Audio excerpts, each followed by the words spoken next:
Today we're going to talk about the properties of sound. What we hear on our daily life are complex waves, but they can be simplified to multiple sound waves at different frequencies with different amplitudes and different time relationship. Before we move forward, let's talk about some of the terms that you will hear on your audio journey. Some of these terms relate to each other, so bear with me. What is frequency? Frequency is the number of repetitions or cycles of a wave per second.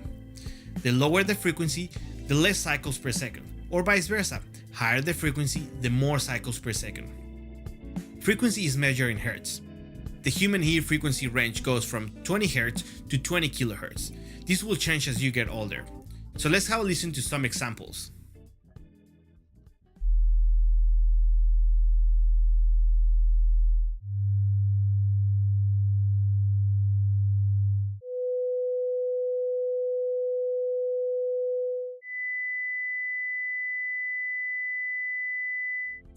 To calculate the frequency of a wave, you need this formula.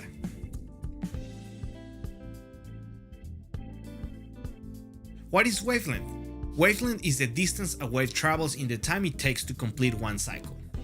The lower the frequency, the longer the wavelength, or vice versa. The higher the frequency, the shorter the wavelength. To calculate the wavelength, you need this formula.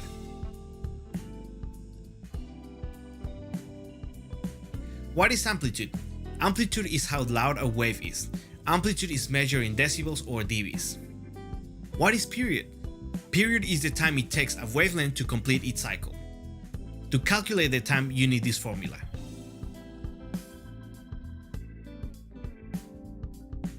What is phase? Phase is a particular point in the cycle of a waveform.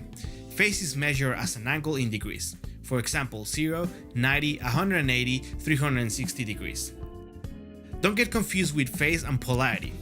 Phase is the time relationship between the signals, while polarity is the positive or negative direction of a signal. What are harmonics? The harmonics are the overtones of a sound wave. They are the multiples of the fundamental frequency. The fundamental frequency is the lowest frequency that is produced by a sound wave. It is really easy to calculate the harmonics of a sound wave. For example, if your fundamental frequency is 100 Hz, then your second harmonic will be 200 Hz, your third harmonic will be 300 Hz, your fourth harmonic will be 400 Hz. This is great information as it will help you to get out of trouble when you are ringing a headset or a microphone in the PA. By knowing the harmonics, you can keep any signal under control. Just remember, if you are having problems on the 200 frequency range, there are probably some problems on the 400 range and the other harmonics too. I hope this episode expands your audio knowledge and helps you to connect the meaning of all these terms to the things that you do as an audio engineer. See you next episode as I have a fun topic for you.